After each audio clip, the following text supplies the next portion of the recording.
Would you guys like a chance to get free coaching by a person that is top 100 on the server? It's completely free. Do you want to achieve your ranked goals? Find out more by joining my Discord, link in the description.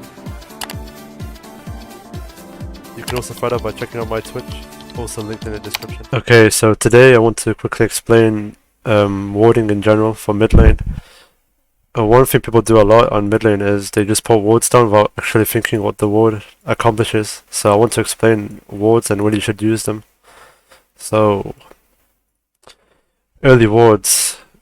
If you have no prio in your lane, so let's say you're playing, I don't know, Zed into a control mage where you won't get prio into, one thing you should do is to put a ward down in enemy jungle before the lane actually starts.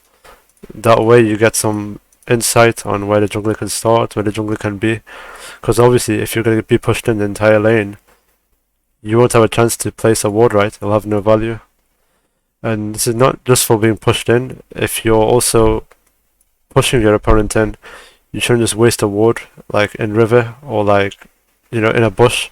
Like, get yourself deeper vision, because a ward like this can show you insight on the jungler's camp, as well as covering 3 different gank areas, like from the river around here, from here, and even from this side.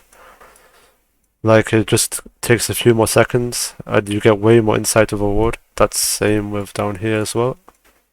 Exactly the same concept.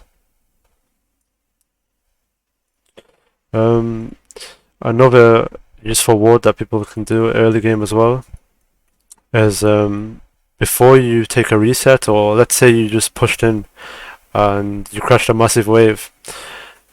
One thing that your opponent can do if they have recalled before you is they can obviously deal with the crashed wave and then push the next wave.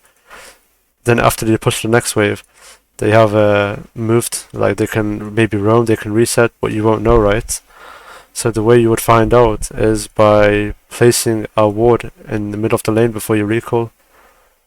This gives you insight on if your opponent is roaming, if he's recalling, and whatever he is. Like, this ward could be very, very useful in lots of games, and it could even save some games as well. What else? Pink wards as well. Pink wards can also be very, very useful. You should never buy pink wards consistently, as in don't always buy pink ward when you recall when you have to call. Think about where you should actually place pink wards. Good spots for pink wards, for example, is in lane, so you can get permanent vision in bushes here, and the other side as well. This gives you permanent vision on gank coverage, and obviously if you can defend the ward, this ward will have insane value. And this is tied to Zed, but you can also get really deep wards with Zed. So if you walk into enemy jungle, place a shadow like behind yourself, like right here, you can walk into enemy jungle and get deep vision without them realizing. That can also be insanely useful. That could be on all 4 sides. So if you want to get deep vision this side, you can put a ward here. This side, you can get a ward right here, and even this side, right here.